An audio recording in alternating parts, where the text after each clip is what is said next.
South Africa, in attempts to reverse the brain drain and grow the country's skills base, is planning to launch a recruitment campaign to lure back experienced expats and also target skilled foreign professionals.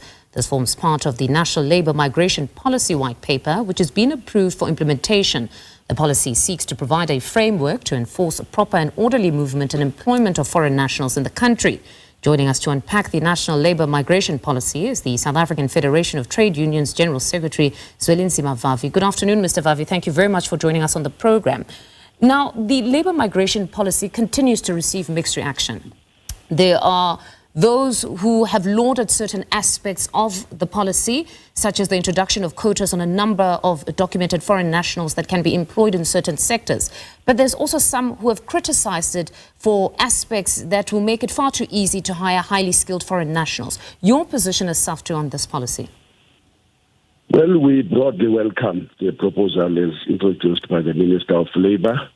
And even though it doesn't change much from the previous regime that we had, if you know that the regime as existing today is based on employing foreign nationals based on that there must be a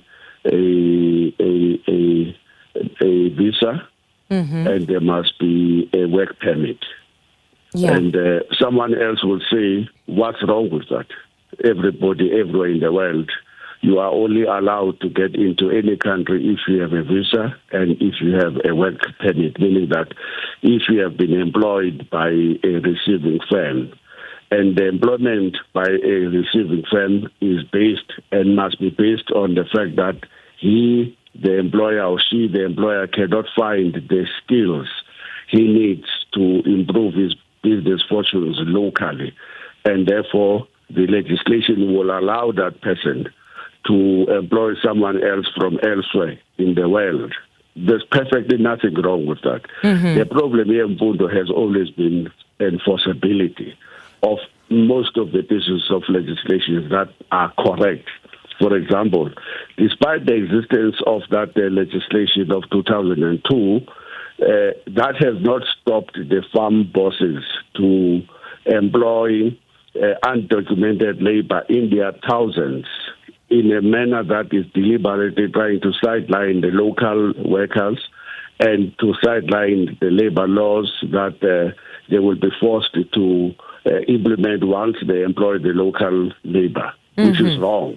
And the second point is that it has not stopped the security firms or the food retailers in South Africa from exploiting the vulnerability of workers from elsewhere and employ them on cheap labor because they want to beat the regulation for the national minimum wage, the basic conditions of employment, the employment equity, and all pieces of legislation that protect the workers. So as we now embrace a quota system, the question will be whether there will be an enforcement of even the quotas to stop the employers from exploiting the undocumented workers from elsewhere in the world. So that will be the question. So what needs to happen there?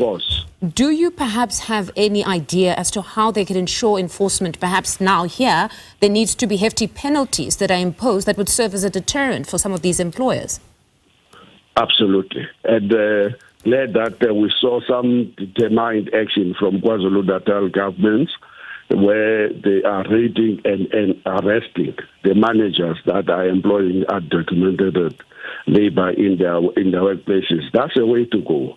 If every employer was to know that there will be a raid every day and that the union movement shops were strong enough to report any diversion away from the policies, then there will be a lesser and lesser edge on their part to want to use undocumented labor from elsewhere. So that's the first point that I think we must make. The second point we want to make is, of course, the migration policies have to facilitate the movement of labor.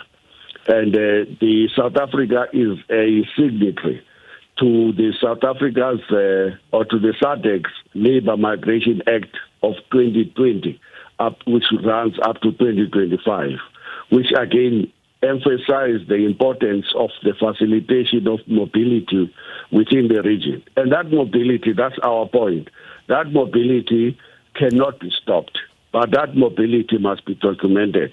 No one must have the right to just walk into another country and be employed. We are opposed to that. But an interesting take when you talk about perhaps them conducting raids almost all the time. Well, certainly there would be no capacity insofar as government is concerned, because where does the capital come from to hire that amount of individuals to ensure there are raids all over these premises? But also when you speak of shop stewards and their strength or to act with the courage of their conviction in certain institutions to say something wrong is happening here, we've got undocumented foreign nationals. It's a difficult one and quite debatable, because many say sometimes you find that those that are meant to represent the workers in most instances can get co-opted by the very leaders in that organization, where sometimes they no longer advocate for the workers, but then you find that they now are in bed with the bosses. No one is immune from being corrupted, from the shop steward to the police, to the Department of Labor inspectors, to every politician that exists.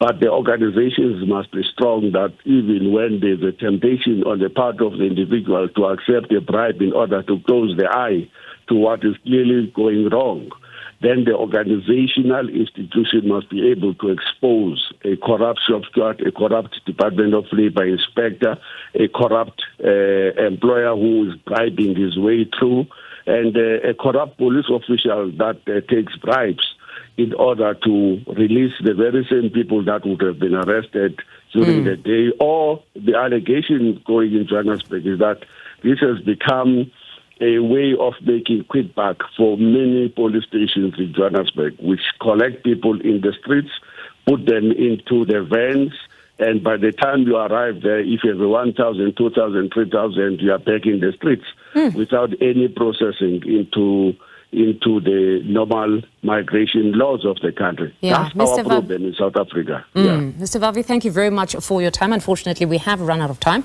That is South African Federation of Trade Unions General Secretary Zwelinzima Vavi there speaking to us.